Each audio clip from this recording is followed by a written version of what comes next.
And we welcome you back on this Wednesday morning to Hour 2 of America's Forum as we report on a potentially explosive story. According to Judicial Watch, ISIS is operating a camp just a few miles from El Paso, Texas. The exact location, only 8 miles from the U.S. border. Joining us now with more on this disturbing story, investigative reporter Irene Garcia of Judicial Watch. She Skypes in from Miami. And from Newsmax Washington, Ford O'Connell joins us for the bulk of the hour. Now, Irene, you're a former LA Times reporter. As we've looked at this report, the sources are a couple of Mexican officials. How strong are those sources, and have we gotten any corroboration from the American side on this?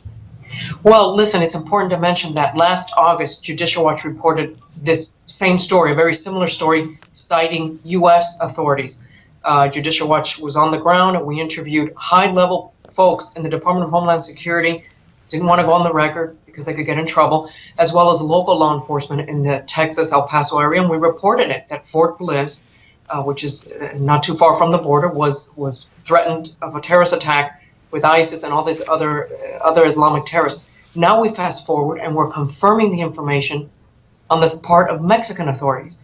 And these were pretty high-level folks in different federal and state agencies of Mexico. So now we're confirming it on the part of both authorities, both sides of the border. Yet the official word to the public on the part of the administration is that everything's fine and that it's unsubstantiated. So who to believe? Well, Irene, that answers the question right there. Given your sources, why has the Obama administration been so hot to downplay the possibility of ISIS or other terrorist groups along our 1,900-mile southern border with Mexico? Well, the reason is, I believe he wants better relations with Mexico. He's allowing all this influx of illegal immigrants to come in.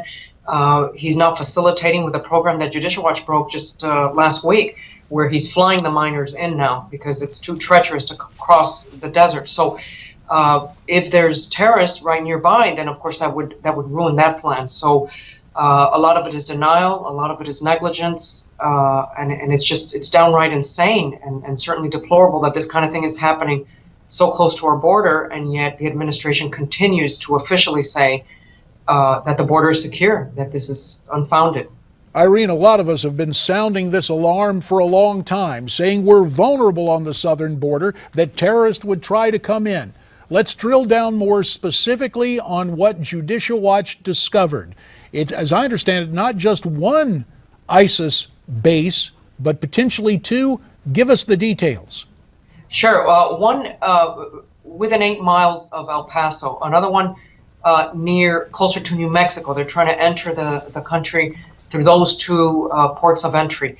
Our report from last August, which is posted on our website, judicialwatch.org, citing top Homeland Security officials and state law enforcement officials in Texas, collaborate this. At the time, law enforcement agents were receiving an interagency alert that these terrorists were planning to use car bombs, devices, and vehicles to attack the United States.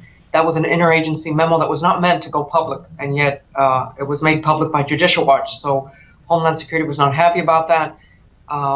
Since this story was published yesterday, I personally have had, Judicial Watch, and to me personally, because I'm a Spanish speaker, have had a ton of emails and communication from people in Mexico, people that own resorts.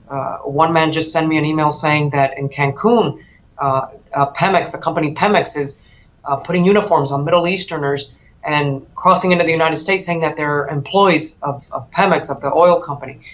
This has just opened a whole huge can of worms. And Irene, let me bring it back real quick to the Texas-Mexico border and also New Mexico. Obviously, these areas west of El Paso and in southern New Mexico, I grew up along that area. I know it's a very dangerous area, and it's an area where you do not operate in without the drug cartels knowing about it. So the question becomes, what role are the drug cartels playing in providing them a safe haven and assisting them in a safe passage across the U.S. border? 30 seconds Yes. to answer, please, Irene. Yes, the drug cartels, the Juarez drug cartel, some of these other gangs, they are providing the safe haven. They have teamed up. And a U.S. government report a few years ago actually, from the Department of Justice, actually pointed this out, that drug cartels have joined forces with Middle Eastern terrorists in the southern border area.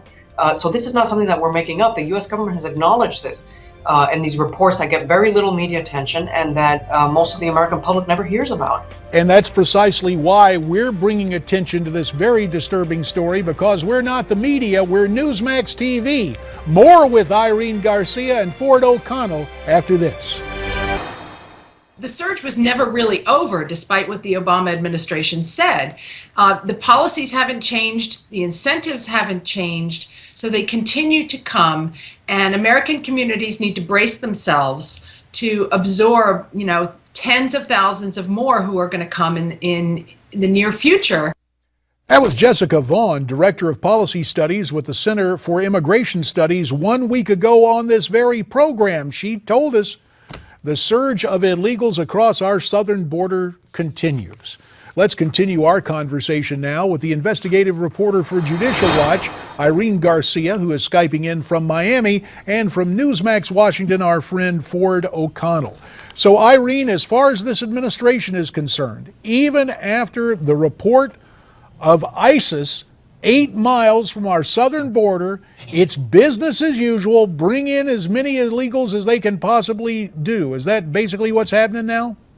That's basically what's happening, and it's downright scary and alarming, and it certainly threatens national security.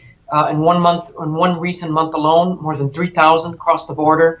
And if these really are just innocent young children trying to get into the United States, how are they crossing in? If a young child can cross in, then certainly these criminal elements can cross in. And I'm not talking just about Islamic terrorists. The drug cartels are also notoriously violent. They've teamed up with street gangs in this country.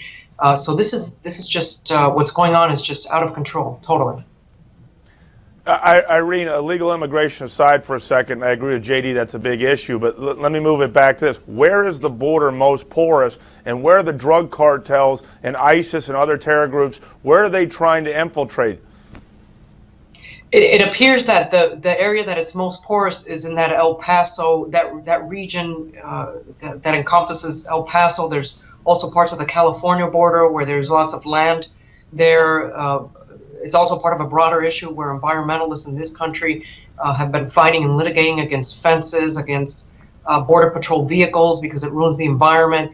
This is part of this huge, broader issue that involves a lot of politics and a lot of lobbying, and it's just one big mess down there.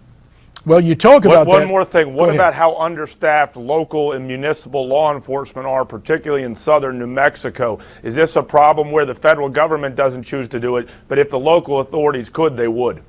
It's a huge problem. Local law enforcement agencies in towns and cities along the border are overwhelmed.